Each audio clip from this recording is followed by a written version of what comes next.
Hi guys! If you love cooking as much as I do, please subscribe and like.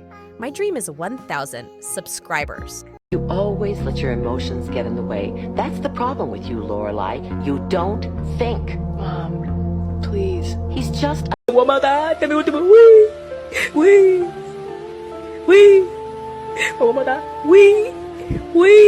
I'm feeling lonely. Oh, I wish I find a lover that could hug me.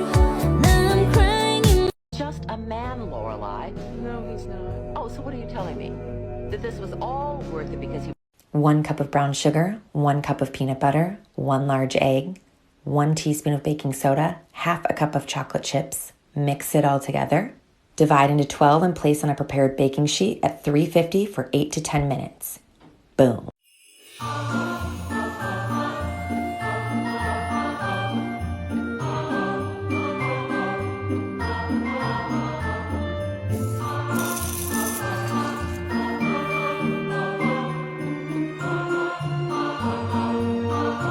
That feeling, both us fighting. Could he try your most likely? Try to see if you can handle the sass. Probably give us that's a panic attack. Tell me if I gave a random erection. Probably thinking I'm a telekinetic. Oh, wait, you a fan of the magic? Poof, pussy like an Alakazam. I heard from a friend of a friend. There's a million chocolate chip cookie recipes out there, but this is the best one. Let me show you why. 2 sticks of butter. We're gonna melt down the butter and then keep cooking it until it turns brown. This is gonna make the cookies 10 times better. Chilled butter. 1 cup dark brown sugar. Half cup white sugar. And beat that together till it's nice and fluffy. Crack in 2 eggs and 1 egg yolk. Add in a lot of vanilla, then a little more. Add in a teaspoon of baking soda, a teaspoon of salt, and 2 1/4 cups of flour. Mix it up. Then we add in 2 cups chocolate chips. Scoop the dough out into little lumps and then freeze it for at least an hour. Pop the cookies in the oven at 350 until they're golden brown. These cookies are just the best. It's just the perfect bite.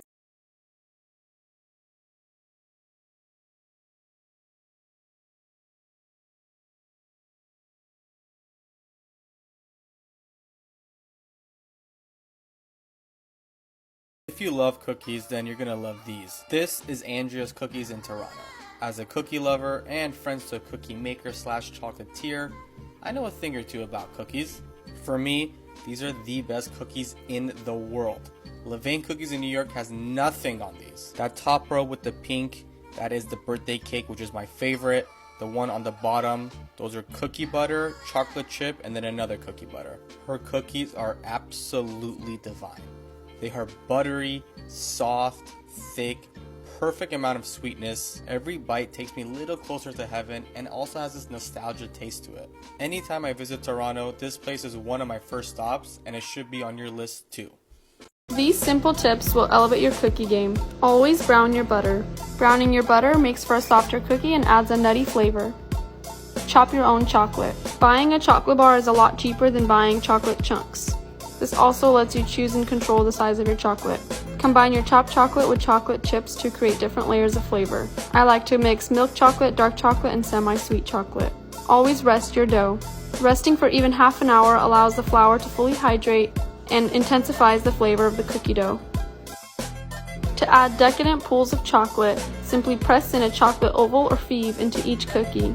Always slightly underbake your cookies because we keep baking on the cookie sheet for about 2 minutes after you remove them from the oven. Hi, I'm Alex, and no, this is not my traditional chocolate chip cookie, but it is the best thing I made in the entire month of April, so welcome back to my series, Best Thing I Made All Month, to help you find the best recipes on TikTok with no shenanigans, you know? This is my genuine reaction. Yeah, so basically I'm trying to help you wade through all the recipes to let you know which ones are worth your time and effort, because I bake all day every day and I'm the first one to tell you that not every recipe can be show-stopping. Not every recipe is capable, and it's not to say that I don't believe in the recipes. I do believe in them. I love them with all my heart. I love every one of my children, but everybody's always got a favorite, and I just wanted to put in one playlist all my favorites for you. Don't go ask your parents if they have favorites. I cannot answer that question. I'm just saying I have some favorite recipes, and I figured this is a great way to tell you whether or not you should make one. Like if you're gonna look at my page and say, what should I make today? Make this today. So if you look through this playlist, you'll find my favorite recipes. You might say, Alex, 2 or lemon, what of it? I told you guys I'm a lemon girl. I'll try next month to make less lemon recipes. Anyways, the recipe is right here for this lemon swirl sugar cookie, and it's delicious. Let me know if you make it. Okay, toodles, see you next month. Welcome back to Better Basics. Today I'm going to give you all my tips and tricks to make the best soft and chewy chocolate chip cookies ever. Just mix together slightly cooled melted butter, light brown sugar and granulated sugar. Melted butter makes the cookies soft in the middle with crisp chewy edges. Then add 1 large egg at room temperature and mix until it turns light in colour. Now I forgot to add the vanilla, so add this in when you add the egg. Now we're sifting in plain flour, bicarbonate of soda and salt to get rid of any lumps. I used a teaspoon of salt in mine because I love salty cookies, but feel free just to use half. Use a wooden spoon or rubber spatula to fold these in. You'll notice I'm doing everything by hand here. This is just so I don't overmix to get the perfect texture. Now add in your extras. I'm using dark chocolate chips. You can use milk chocolate chips or chocolate chunks to get puddles of chocolate. It's totally up to you. Fold these in gently, then cover the bowl and refrigerate for at least an hour. This stops the cookies from spreading too much and it makes them taste better. Take it out and scoop up about 2 tablespoons. Now place them on a cookie sheet at least 4 inches apart so they don't touch when they bake, and top with more chocolate chips. Bake in the oven for 8 to 10 minutes. The middle should look puffy and underdone when they come out. Use this trick to make them perfectly round whilst they're still hot. Now I'm adding more salt, but this is totally optional. As the cookies cool, they'll firm up. Wait at least 20 minutes before moving them off the tray. And that's it. Enjoy!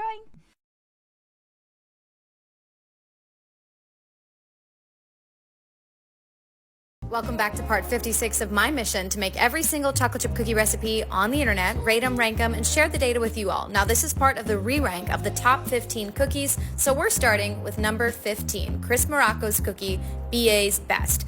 Now this is a brown butter cookie and it uses 2 egg yolks. This is my trick to get eggs to room temperature. You just soak them in a little warm water for like 3 minutes before you start baking. Now it does what I have now seen in many cookies, which is browning half of the butter and then leaving the other half unbrowned, and then you add that to the browned butter. The other thing that makes this cookie a little bit more unique is the addition of 2 egg yolks instead of using something like 2 eggs or 1 egg and a yolk, and that does produce a relatively chewy cookie. I will also say that this cookie is great for thin cookie lovers. It's not entirely thin and crispy unless you bake it the entirety of the 10 minutes. If you bake it 8 minutes, you'll end up with a cookie that has crispy edges, a slightly soft center, and is definitely thinner. Now in the initial ranking, I gave this cookie a 9.1 because it is objectively a great cookie. It has great texture, a great brown butter forward flavor, and a ton of chew. It's thinner than I want it to be, and a lot of the scales were sliding up into the 9s, so to reset it in the re-rank, I give this an 8.1. I got so many questions on these cookies, so I thought I'd do a little tutorial so you guys can make these at home. First we're going to do 2 cups of flour, and then we'll sieve that all into the bowl so there's no clumps. Then half a teaspoon of baking soda and half a teaspoon of salt. Get the scales and put butter on there. It should be around 170 to 180. Then pop the butter in the microwave to melt it down so you can add it to the new bowl. In the new bowl we're going to do 1 cup of brown sugar, half a cup of white sugar, 1 teaspoon of vanilla essence, and then by then your butter should be done melting. Add your butter into the bowl, and then we're going to crack 2 eggs on in as well. I'm so bad at cracking the eggs though, and I always get a bit of the shell in. And then we're going to mix all of that together until it should look like this. And then that's when we get our dry ingredients and get a sieve and sieve those into the wet stuff. I sieve the dry ingredients again to make sure I get a really good consistency, and then we're going to mix all those up, add a full bag of chocolate chips. Then we're going to mix all that together. It should look something like this, just a nice dough batter. Then we'll get out a baking tray. I like to spray mine and then put down baking paper as well, so it helps the cookies not stick to the paper at all. Then we pop these in the oven for around 15 minutes to cook. As soon as I get them out the oven, I like to push them down while they're still warm with a cup, so it makes the cookie nice and flat and chewy. Then I just take them all off and pop them on a plate to serve. Enjoy! When I asked my toddlers what they wanted for lunch, they both wanted a grilled cheese. So that's exactly what I got started on. I got started by making my bread. This is a really simple no-knead recipe. You put all of your dry and wet ingredients into a bowl, give it a mix, and let it rise for 2 hours, which gives me enough time to start making my cheese. I combine some milk, citric acid, and rennet in my pot.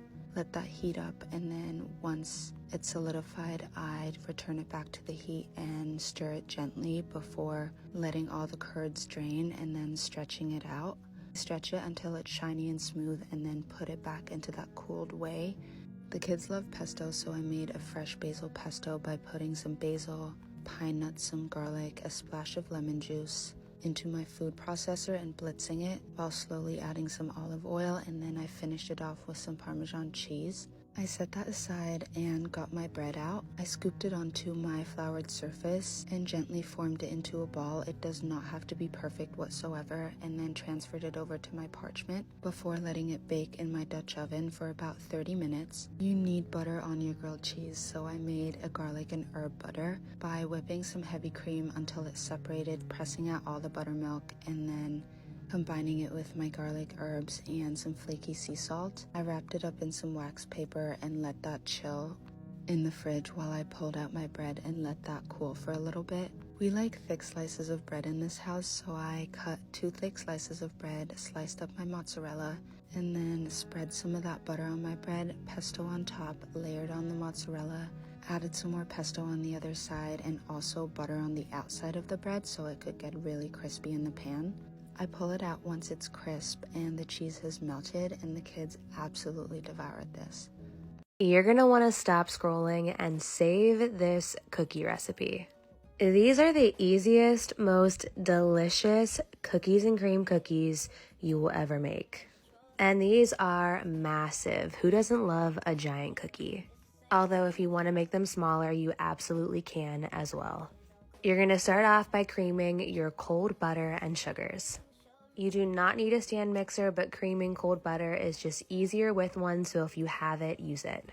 Once your butter and sugars are light and fluffy, mix in your eggs, egg yolks, and vanilla. Then start slowly mixing in your dry ingredients. You should whisk these together first before adding them into your mixing bowl. I was just behind on time, so I was rushing. But clearly they will turn out just fine if you don't mix the dry together first, so no worries if you forget. Once your dough just starts coming together, you can begin to add your mix-ins in. The mix-ins do not specifically have to match mine, just make sure you're using 2 cups of a white chocolate and 2 cups of Oreo. I used pieces of large Oreos, mini Oreos, Hershey's cookies and cream bars, and white chocolate chips. And then I made 12 equal-sized cookie dough balls with a whole Oreo inside of them. I'm sorry that I don't have ounces for you guys. My scale will be fixed soon. I then added more Oreo pieces on top and baked on 400 degrees Fahrenheit for 12 minutes. Yes, 400 degrees. I know it sounds super hot, but these were super large cookie dough balls that I wanted nice and brown on the outside and gooey on the inside, so 400 is the standard temp for that type of cookie. And they turned out exactly as I wanted them to, soft and gooey on the inside and absolutely addicting.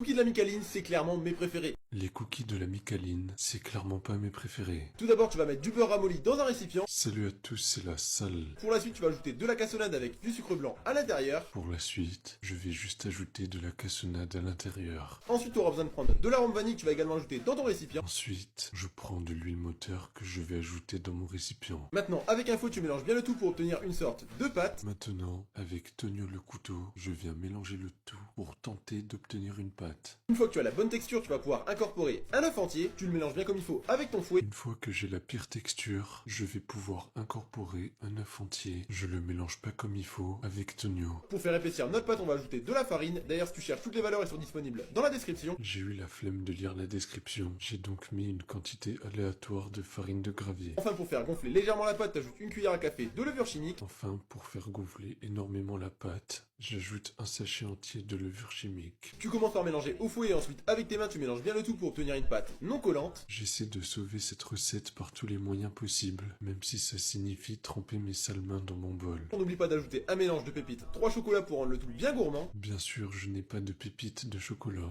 Heureusement que j'ai cette tablette que je vais découper en forme de petits bouts. Et j'ajoute ce mélange de petits bouts pour tenter de rendre le tout comestible. Comme tout à l'heure, tu pétris la pâte avec tes mains pour incorporer toutes les pépites de chocolat directement directement à l'intérieur. Comme tout à l'heure, je pétris la pâte avec mes mains pour incorporer toutes mes bactéries directement à l'intérieur. Maintenant, sur une plaque qui va au four, tu vas déposer une petite boule de pâte. Maintenant, sur une plaque qui va pas au four, je vais déposer une énorme boule de pâte. T'écrases bien tout ça avec tes mains et tu vas former un carré un petit peu arrondi sur les bords. J'écrase bien tout ça avec mes mains et je viens former un parallépipède rectangle bien carré sur les bords. D'ailleurs, avec la quantité de pâte que je t'ai filée, t'es censé faire 4 cookies. Quelle coïncidence. Même moi, j'ai réussi à faire 4 cookies. Bref, ça va partir au four pendant quelques temps. Mes cookies sont partis acheter du lait pendant quelques temps. Enfin, une fois que la cuisson est terminée, tu vas les laisser refroidir pendant une vingtaine de minutes. Une fois qu'ils sont revenus des courses, je n'ai pas envie d'attendre une seconde de plus. Je ne vais donc pas les laisser refroidir. Comme d'habitude, je vais goûter ce cookie et vous donner ma note de 1 à 10.